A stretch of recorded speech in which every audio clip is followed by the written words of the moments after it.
میون یک خاک عزیز یه جاییه مثل بهشت، اونجا که شعرشو خدا با دستای خودش نوشت. شهر گل و شعر و ساز، هر طرفش سبز و باغ، دلا رو آروم میکنه نور آقا شاه چراغ، نور آقا شاه چراغ. هواش نگو هوای یار، رنگ روزای عاشقی، کوچه های آشتی کنون، عطر گلای رازقی.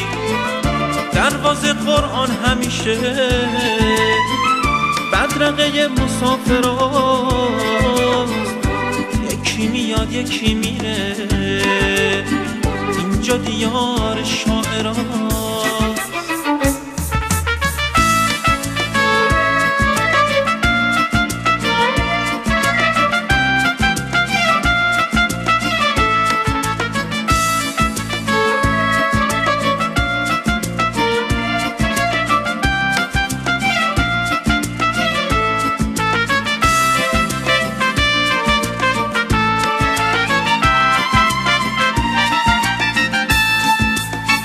مهمون حافظ که بشی خودش برات فال میگیره، کلام سعدی همه رو به اون قدیما میبره.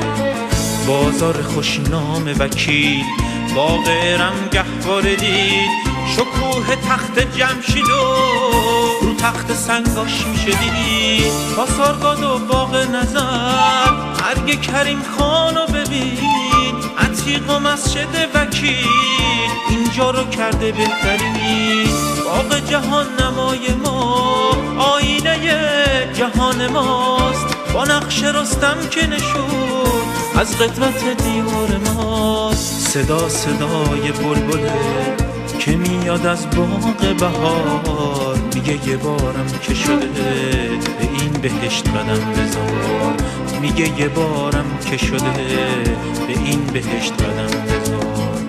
صدا صدای بلبله که میاد از باغ بهار، میگه یه بارم که شده به این بهشت قدم بذار. صدا صدای بلبله که میاد از باغ بهار، میگه یه بارم که شده به این بهشت قدم بذار، میگه یه بارم که شده به این بهشت قدم بذار، میگه یه بارم که شده